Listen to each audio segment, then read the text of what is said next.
동해남부선 폐선철도 건널목들이 관리 부실로 운전자들의 안전을 위협하고 있습니다.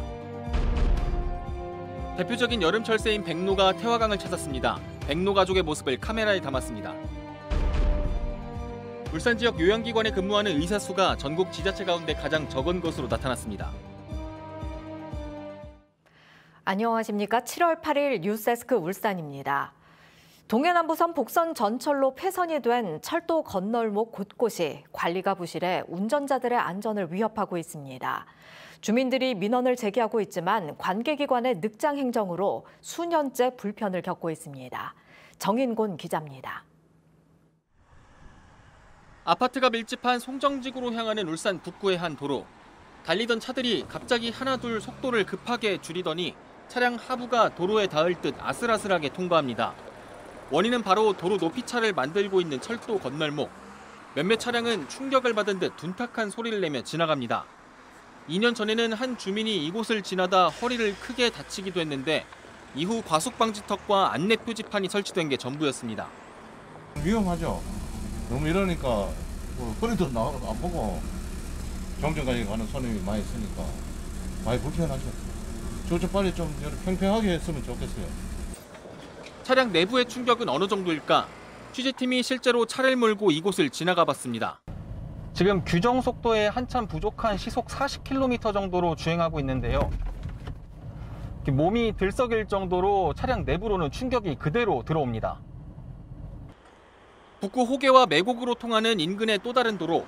이곳은 최근 철도 건널목의 기찻길을 철거하고 임시 포장을 했습니다. 하지만 여전한 높이차 때문에 차량들은 덜컹거리며 통과합니다. 좀 어느 정도에 왔다 갔다 하시면은? 많이 뛰지. 많이 뛰지. 쌀 밟으면 덜하고. 자태 가면 쌀 밟아가 가야 돼. 해당 철길들은 동해남부선이 복선전철로 옮겨가면서 기차가 다니지 않는 폐선입니다. 주민 불편이 계속됐지만 폐선 후 아무런 조치가 안 된 겁니다. 관할 기관인 LH와 울산시는 이제서야 이달 안에 도로 평탄화 공사를 완료할 계획이라고 밝혔습니다. 주민들의 민원이 2년 넘게 이어지고 있지만 덜컹거리는 출퇴근길은 오늘도 계속되고 있습니다. MBC 뉴스 정인곤입니다. 민선 8기 시도지사들과 대통령과의 간담회가 오늘 서울 대통령실에서 개최됐습니다.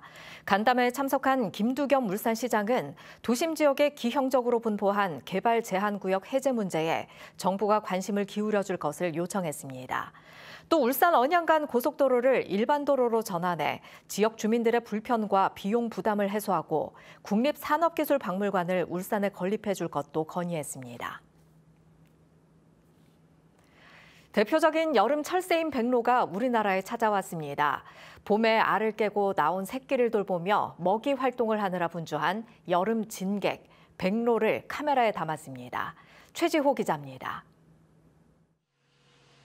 울창한 대나무 숲 위에 흰 깃털옷을 입은 백로들이 무리지어 앉아 있습니다. 아침 일찍 먹이를 구해와 둥지에 있는 새끼들에게 나눠준 뒤 한참 동안 주변을 경계하다 다시 먹이를 찾으러 강으로 날아갑니다. 도심 속 청정하천인 울산 태화강은 백로의 먹잇감인 양서류와 어류 등이 풍부하고 대나무 가지 사이사이에 집을 짓기 좋아 백로가 서식하기 더없이 좋은 환경입니다. 하얀색의 아름다운 백로를 이렇게 보면서 출근하니까 마음도 상쾌해지고 정신적으로도 힐링이 되는 그런 느낌이었거든요. 저도 자식 키우는 입장에서 저 백로같이 부지런히 살아야겠다, 마음먹고 즐겁게 행복하게 살아야겠다 다짐하고 있습니다. 백로는 4월부터 알을 낳고 번식을 시작합니다. 봄에 알을 깨고 나온 새끼 백로들이 7, 8월이면 무럭무럭 자라는데 어미 백로들도 가장 왕성하게 먹이 활동을 합니다. 개체수도 가장 많이 늘어나기 때문에 인근 철새 홍보관에서는 이때에 맞춰 탐조 행사를 열고 있습니다. 백로를 가까이에서 보고 체험할 수 있는 곳이 이곳 우리 철새 홍보관입니다. 먹이 활동을 하는 이런 모습들을 실시간으로 우리 이 관찰 카메라를 통해서 볼 수 있습니다. 해마다 심리대숲을 찾는 백로는 8천여 마리로 이곳 심리대숲에서 여름을 보낸 뒤 찬바람이 부는 9월쯤 남쪽으로 이동합니다. MBC 뉴스 최지호입니다.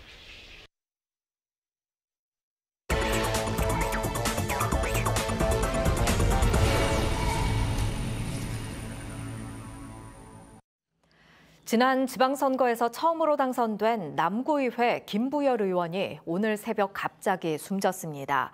김 의원은 배가 아파 병원에 들러 치료를 받고 있었으며 사인은 대동맥 파열로 알려졌습니다. 선거관리위원회는 이에 따라 내년 4월 5일 보궐선거에서 신정 4동, 옥동, 구의원 보궐선거를 실시할 계획입니다.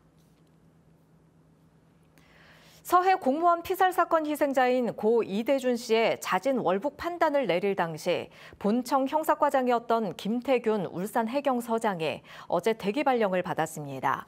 감사원은 사건 당시 직접 지휘하는 위치에 있던 해경 간부 4명에 대해 지난주 본격적으로 임의 조사에 착수한 것으로 알려졌습니다.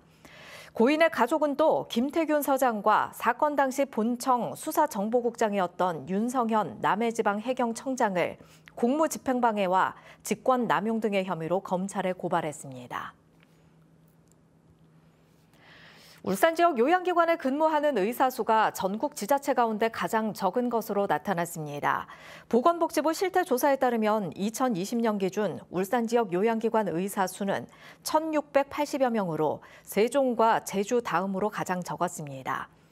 인구 10만 명당 의사 수도 울산은 148명으로 전국 평균 193명을 크게 밑돌았습니다.